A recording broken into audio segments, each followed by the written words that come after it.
दोस्तों, आइए जानते हैं बख्तियार खिलजी ने नालंदा विश्वविद्यालय को क्यों नष्ट कर दिया था। प्राचीन भारत में नालंदा विश्वविद्यालय उच्च शिक्षा का सर्वाधिक महत्वपूर्ण और विश्वविख्यात केंद्र था।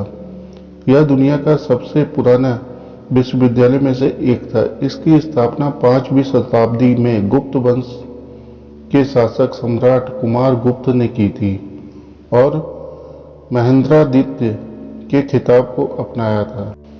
यह विश्वविद्यालय बिहार राज्य के पटना से 88 किलोमीटर दक्षिण पूर्व और राजगीर से 11 किलोमीटर उत्तर में एक गांव के पास स्थित है।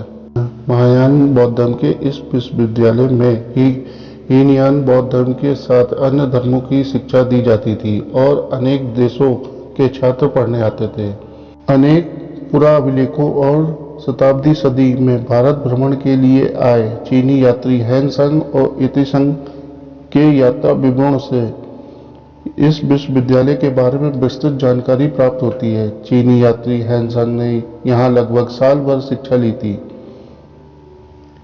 विश्व का यह प्रथम पूर्णतः आवासीय विश्वविद्यालय था और उस समय इसमें करीब 10,000 विद्यार्थी और लगभग 2,000 अध्यापक थे।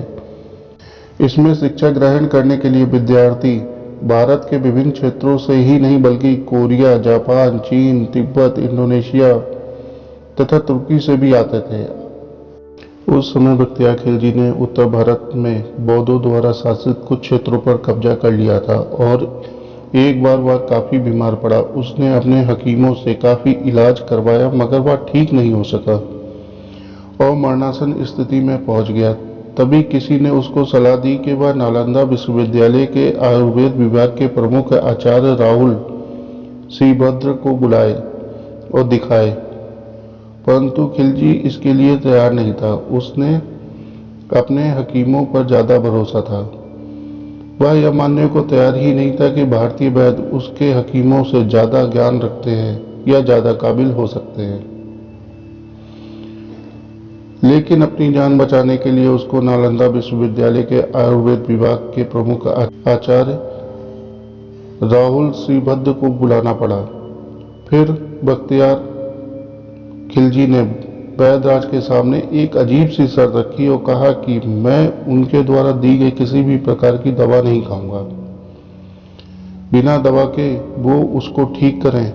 वैदराज ने सोचकर उसकी शर्त मान ली। कुछ दिनों बाद वो खिलजी के पास एक कुरान लेकर पहुंचे और कहा कि इस कुरान के पृष्ठ संख्या इतने से इतने तक पढ़ लीजिए, आप ठीक हो जाएंगे। बख्तियार खिलजी ने वैदराज के बताए अनुसार कुरान को पढ़ा और ठीक हो गया। ऐसा कहा जाता है कि राहुल श्रीभद्र ने कुरान के कुछ पन्नों पर एक दवा का लेप लगा दिया था। वह थूक के साथ उन पन्नों को पढ़ता था और ठीक होता चला गया। खिलजी इस तथ्य से परेशान रहने लगा कि एक भारतीय विद्वान और शिक्षक को उनके हकीमों से ज्यादा ज्ञान था। फिर उसने देश से ज्ञान, बौद्ध धर्म और आयुर्वेद की जड़ों को नष्ट करने का फैसला किया। परिणाम स्वरूप खिलजी ने नालंदा की महान पुस्तकालय को आग लगा दी और लगभग 9 मिलियन पांडुलिपियों को जला दिया। ऐसा कहा जाता है कि नालंदा विश्वविद्यालय में इतनी किताबें थीं कि वह 3 महीने तक जलती रहीं। इसके बाद खिलजी के आदेश पर तुर्की आक्रमणकारियों ने नालंदा के हजारों धार्मिक विद्वानों और भिक्षुओं की भी हत्या कर दी थी। आइए जानते हैं नालंदा विश्वविद्यालय से जुड़े हुए कुछ महत्वपूर्ण तथ्य। नालंदा शब्द संस्कृत के 3 शब्द ना प्लस आलम प्लस दा से बना है। इसका अर्थ ज्ञान रूपी उपहार पर कोई प्रतिबंध न रखना है। नालंदा की लाइब्रेरी में तकरीबन 90 लाख पांडुलिपियां और हजारों किताबें रखी गईं। नालंदा विश्वविद्यालय को दूसरा सबसे प्राचीन विश्वविद्यालय माना जाता है तक्षशिला के बाद। क्या आप जानते हैं कि यह 800 साल तक अस्तित्व में रही? नालंदा विश्वविद्यालय का इतिहास चीन के हैनसंग और इतिसंग ने खोजा था। ये दोनों 7वीं शताब्दी में भारत आए थे। इन्होंने इसे दुनिया का सबसे बड़ा विश्वविद्यालय भी बताया था। इस विश्वविद्यालय में चयन मेरिट के आधार पर होता था और निःशुल्क शिक्षा दी जाती थी। साथ ही उनका रहना और खाना पूरी तरह निःशुल्क था। इस विश्वविद्यालय में लगभग 10,000 विद्यार्थी और 2,000 अध्यापक थे।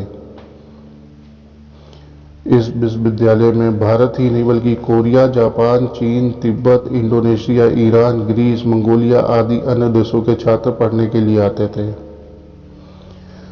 नालंदा में ऐसी कई मुद्राएं मिली जिससे ज्ञात होता है कि इसकी स्थापना 5वीं शताब्दी के गुप्त वंश के शासक कुमार गुप्त ने की थी। इस विश्वविद्यालय को बनाने का उद्देश्य ध्यान और अध्यात्म के लिए स्थान को बनाने से था, और ऐसा कहा जाता है कि गौतम बुद्ध खुद कई बार यहाँ आए और रुके भी थे।